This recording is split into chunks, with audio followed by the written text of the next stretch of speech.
Auditeurs, auditrices de nos émissions, mes abonnés de notre chaîne Pisco Entertainment, bonjour, bon après-midi, bonsoir bivanye naho ubashoboye kubonera kino kiganiro cacu. Ndabahaye ikaze mu kiganiro twabateguriye ecuno munsi nkuko vyama psychologue nije nabateguriye kino kiganiro irijwingira ngo benshi muzamwamaze kurimenya ni jewe nyene psychologue. Rero nkuko twari tumenyereye tubashikiriza amateka y'ababaye ivyamamare ku isi, turabashikiriza amateka y'abakuru b'ibihugu, abakinyi b'amafilme, abakinyi b'umupira w'amaguru canke volleyball canke basket n'izindi nkino zisanzwe. Turabaha amateka muri rusangi y'abantu bashoboye kwamamara ku isi yose, ariko si ivyo gusa, turacishamwe n'ibindi biganiro. Uyu munsi rero tubazaniye amakuru novuga yuko adasanzwe, n'amakuru avuga ku mateka y'igihugu kimwe mu bihugu vya Afrika, mu bihugu bisanzwe biri mu muryango w'ubumwe bwa Afrika y'ubuseruko. Muti ico gihugu naco ni igihugu ikihe? Uyu munsi tubafitiye amakuru avuga ku gihugu ca Tanzania. Tanzania ni igihugu kimwe kiri mu bihugu bigize East African Community. Turababwira rero amateka yaco kuva ku ntwaro y'abakoroni kugeza uyu munsi. Bandanya mudukurikira rero, ukaba uri mushasha urahawe ikaze muri uno muryango wagutse, muri uno muryango wa runo rubuga rwacu rwa YouTube Pisco Entertainment and Media. Ukaba utaragira subscribe, fyonda kuri subscribe, urabona ahantu handitse all canke tout, wafyonde ko uzoba uhejeje ntuzosubira gufyonda kuri subscribe. Ukaba warafyonze kuri subscribe naho ukaba utarafyonda kukazogera, fyonda kukazogera, fyonde kuri all, fyonde no kuri tout, kugira ngo uzohore ubona ibiganiro tubashikiriza bitakugoye. Rero reka tumira amate gatoya, turaje tubabwire amateka y'igihugu ca Tanzania kuva ku ntwaro y'abakoroni gushika uyu munsi.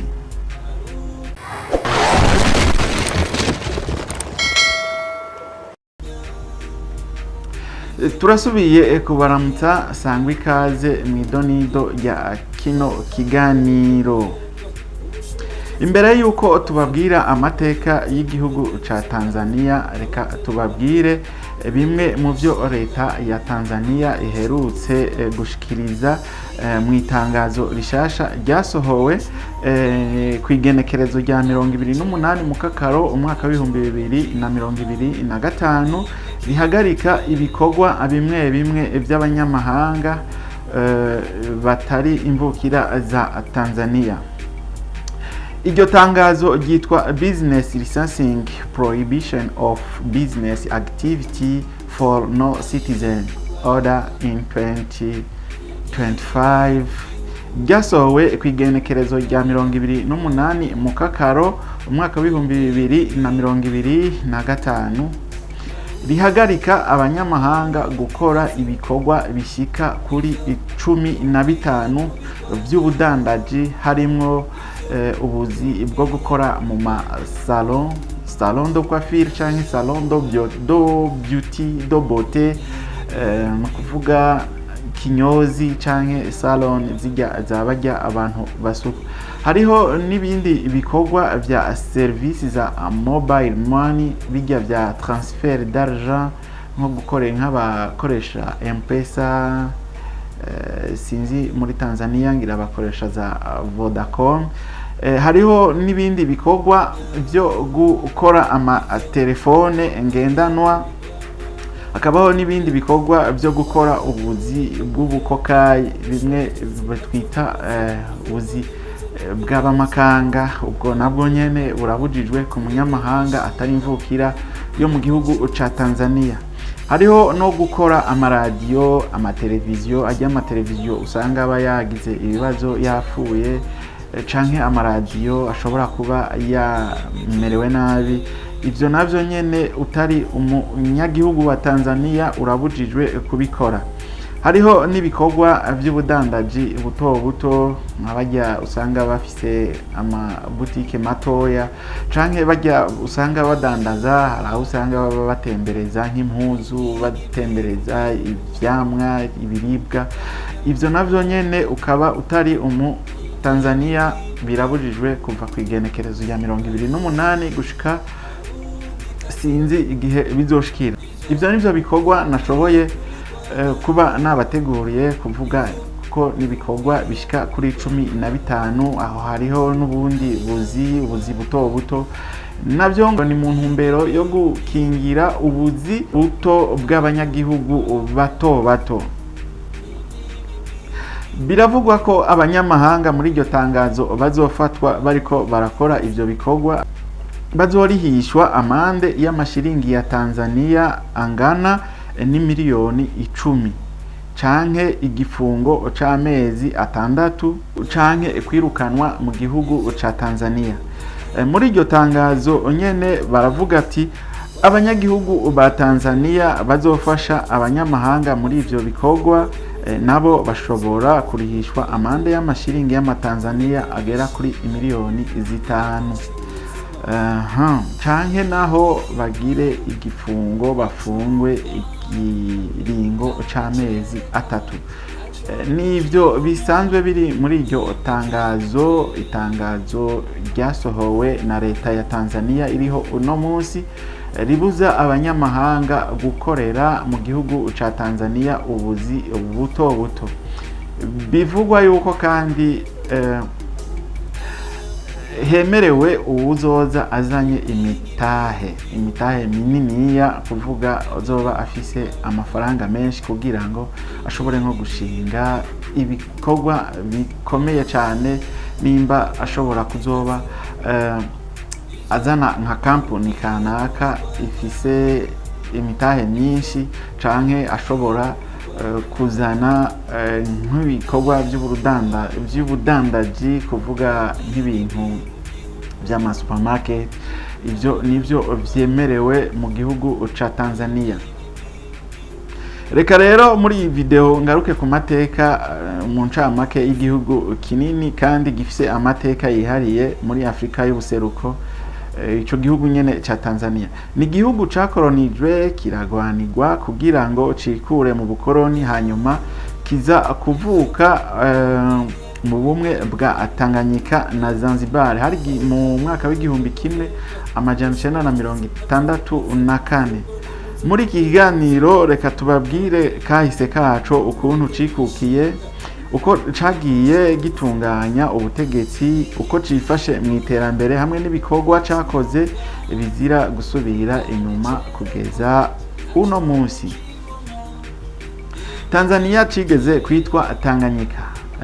Tanzania kera citwa Tanganyika, ntabwo citwa Tanzania. Hari ku ntwaro y'abakoroni b'Abadage mu mwaka w'igihumbi kimwe amajana 880 kugera mu gihumbi kimwe amajana 919.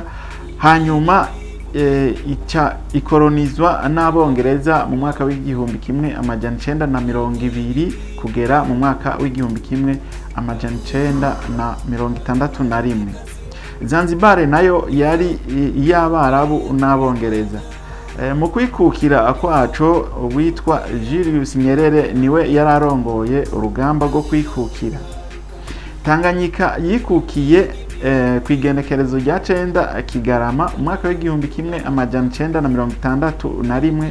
Zanzibar nayo yikukira mu mwaka w'igihumbi kimwe amajana 963. Hanyuma igihugu cose gihurira kw'izina rya Tanzania kuva kwigenekerezo rya 26 ndamukiza umwaka w'igihumbi kimwe amajana 964. Ni kuvuga izina Tanzania ryabayeho mu gihe Tanganyika na Zanzibar zari ziyunze zikaba igihugu kimwe, zica zihurira ibyo bihugu bibiri bica bihurira ku izina rya Tanzania. Kuva rero mu mwaka w'igihumbi kimwe amajana 9 na 1964 niho iryo zina rya Tanzania ryaboneka. Ico gihe Nyerere yaciyemo inzira yitwa ujamaa socialism, hashingwa amashirahamwe y'amahinguriro n'amashirahamwe y'uburimyi. Mu mwaka w'igihumbi kimwe amajana 1985 Nyerere yarivanye ku butegetsi neza. Iryo rikaba ari isomo ridasanzwe ku ba perezida canke ku mateka ya Afrika. Mu myaka yakurikiye Tanzania yarabaye igihugu kigendera muri demokrasi, gifise amatora rusangi kandi cakira neza abanyamahanga. Tanzania ni igihugu gituje kidafise intambara zikivuruga nkuko mu bindi bihugu udusanga hama hari intambara nk'akarorero mu bihugu vya Afrika byinshi murabizi, hama haba ama manifestation canke ugasanga hari imigwi y'abagwana, ariko Tanzania yoyo ntabwo ivyo bihari. Kandi Tanzania ni igihugu kirangwamwo indimi nyinshi, harimwo Igiswahili n'icongereza, ariko ururimi ruvugwa cane muri Tanzania ni Igiswahili, ni icongereza ariko si cane nk'igiswahili, kuko umunyagihugu wese wa Tanzania asanzwe avuga Igiswahili. Tanzania ni igihugu kinini kandi cagutse, gihana imbibe n'ibihugu nka Kenya, Uganda, Rwanda, Uburundi, Repubulika Iharanira Demokarasi ya Kongo, Zambia, Malawi na Mozambique. Kirimwo kandi intara 31. Tanzania ni igihugu kirimwo ubwoko bwinshi ariko butunganijwe mu bumwe. Nta macakubiri muri Tanzania ahari, ariko nk'ibindi bihugu udusanga bavuga bati bajya n'ubwoko ubu, bajya ni kabila aka. Muri Tanzania ivyo nta bihari. Reka rero ndababwire amazina y'intara zigize igihugu ca Tanzania.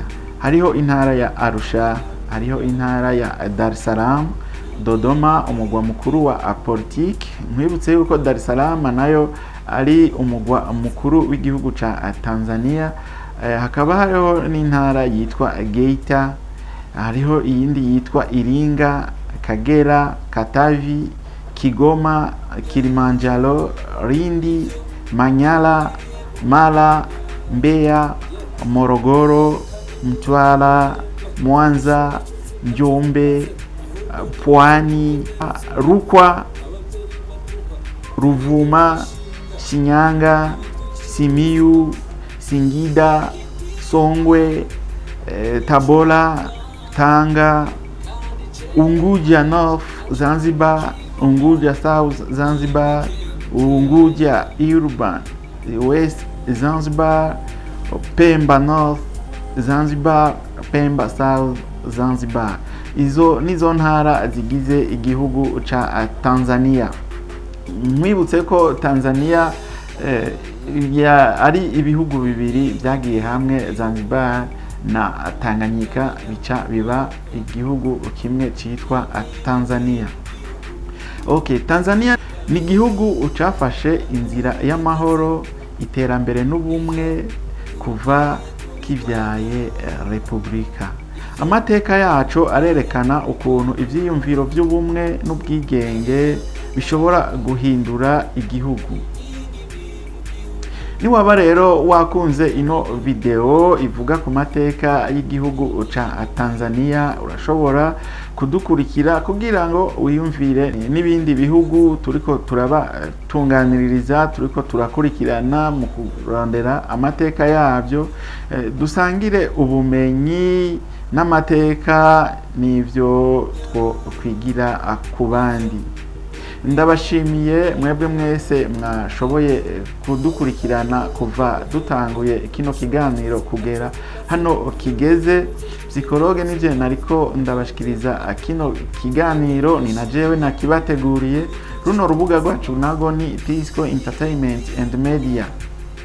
Ukaba rero utaragira subscribe, usabwe kugira subscribe, ugire na like, udusigire naga comment, utubwire igindi gihugu ushaka yuko twokubwira amateka yacu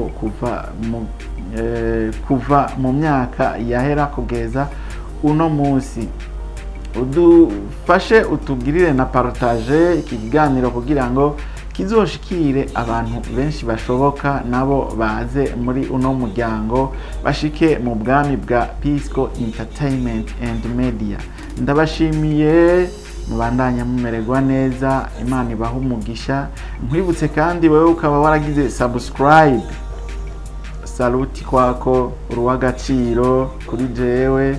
Imana iguhe umugisha, ikongerereze ibyo ufise, uronke byinshi cyane, naho utaha mu kindi kiganiro nk'iki.